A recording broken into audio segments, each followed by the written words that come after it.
Hello everyone, my name is Telixion, and today I'm going to be showing you the Trials Revolution map I've created, kind of a how-to, how I did it, and hopefully with what I teach you or what you can learn from it, you can make some pretty cool stuff. Or I hope you learn from this, because this is somewhat complex.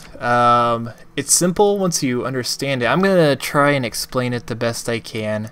If I fail horribly, I am very sorry, but if you understand the basics, yeah, here's my code. And let me tell you what this game is. It's kind of like Guitar Hero and Trials or Dance Dance Revolution. And that's actually why I called it Trials Revolution. You use a controller. As these arrows here scroll down, you press them when they reach a little checkpoint. I have these lined up here, and once they're in between those, you press them accordingly and you keep going. They disappear, and if you let one go by, you lose. So I'm gonna go through how I do this. So I'm gonna God, where do I start? I'm gonna start here. This random number here is a value between 1 and 4. It randomly picks a value, and depending on what number it picks, if it's a 1, it's going to drop down a left arrow. If it's a 2, it's going to drop down an up arrow. 3 right, 4 down. So once that is queued up, say for example it reaches, if it hits 1. So if it's 1, it's true, and I throw it through this loop. This here, I'll get to this in a second. So it'll go through this. I know there's a lot of arrows, but just kind of go with me. It goes through this, reaches here, and it turns on all 3 of these: the linear position, the move object position. That's the most important. I have it set up to link to this arrow, and it scrolls down. The X and the Y stay the same. They don't change. Just the Y position does, and it scrolls down from top to bottom. And I've set the duration up to, I believe, right here. That's I want to say 3 seconds. No, it's not. I don't know. But that value there is the speed at which it scrolls down, and I have some difficulty settings over here to adjust the speed, and I'll get into that later. So when it goes down, it goes all the way down. Now if it reaches a Y value that's below, or once it reaches 219, then it's game over. I've set it up to, if it equals it, I could do it below, but it's gonna trigger no matter what. So that's that. Now I want to be able to use my left or right stick to get rid of that. So what I've done over here is when it reaches the Y value that's below 222, which is where these bars come in place over here. Once it gets inside that value, I enable the left and right. If I can find it, I enable, here we go, the left and right trigger. I turn it on when this is true, and when it's false, I turn it off, so the left and right input don't do anything. Now these are both the same, so I'll just go over the right. When I hit the right, it plays a sound. It increases this value. No,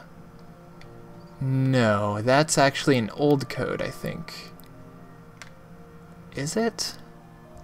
Man, okay, well that's to something that I'll get to later, which I think that's actually a blank code that I've accidentally left in that I don't need, but oh well, it's in there.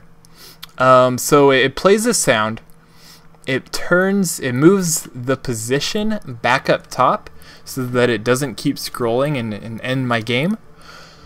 And God, this is so confusing. And it turns off a bunch of stuff, turns on and off a bunch of stuff. Really? Okay, I'm just going to go over the basics. If you want the in-depth thing, I suggest looking at the code, because I'm lost myself. Okay, but say, for example, 2 left arrows come up in a row. I don't want this one to, while it's scrolling down, if it triggers another left arrow, to shoot down nothing. That's why I've created 1, 2, 3, 4, and 5, 6. I've created 6 left arrows, so then that way there's always an arrow that is able to go down. And how I know which arrow to trigger, I've set this thing up right here, which I was talking about earlier. Right now, this value here is set to 1. If that's true, which it is, it triggers this one to scroll down. And after it triggers it to go down, I set the value to 2 right here. So this is no longer true, so it won't trigger this one. However, up here, since it's now 2, this one would be considered true. And again, it goes through, and once it does that, it triggers it to 3. Then you come up here, if it's equal to 3, goes through and triggers it to 4 and 5, and then the last one, it triggers it back down. Nope, triggers it to 6. Okay, last one, it triggers it back down to 1, which basically repeats the loop, and you should have an infinite amount of arrows, and the game will just keep going on and on forever as long as you don't lose.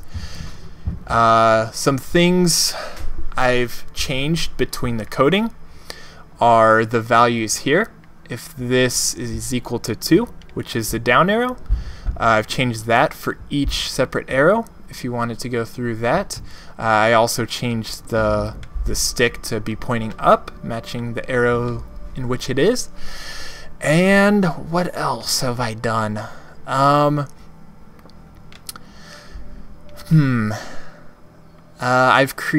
yeah, so let me show you the game.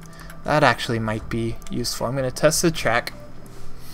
Here's my beautiful map. You can see I have a little info on the bottom. Use the left and right to match the corresponding arrows as you reach the matching area below. Don't let any by, or else you lose the game.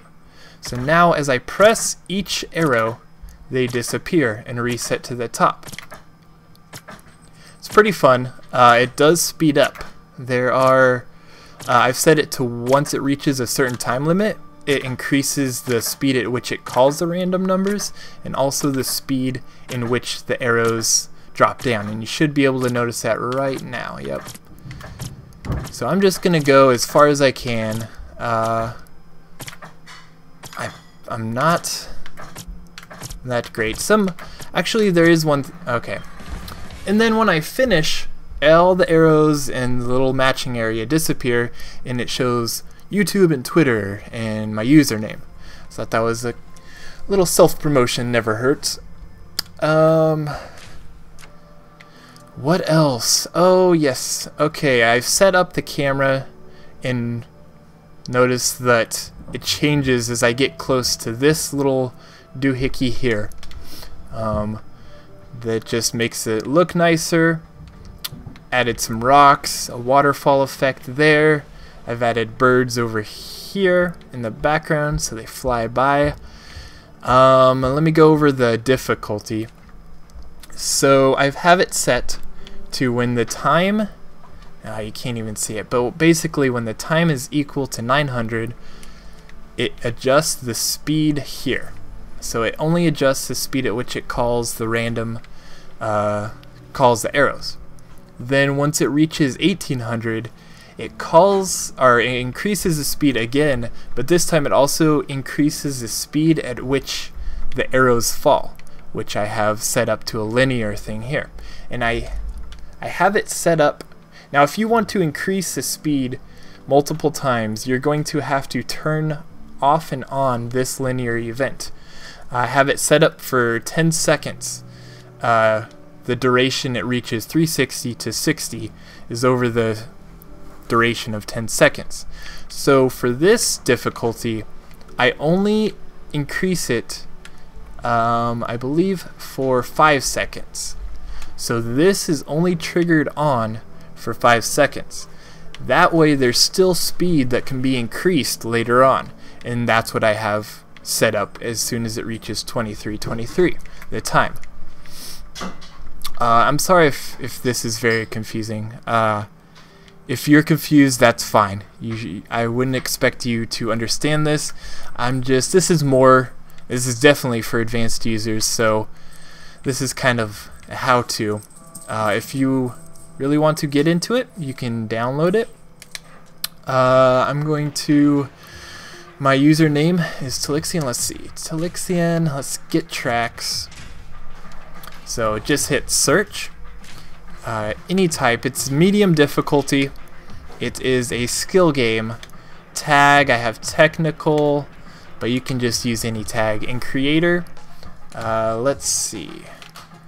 Enter gamer tag. For this, it's case sensitive. So capital Telixion. Done. You don't have to adjust this. Just hit search, and it should pop up Trials Revolution. And I hope you guys enjoy it, and take care, guys. Later.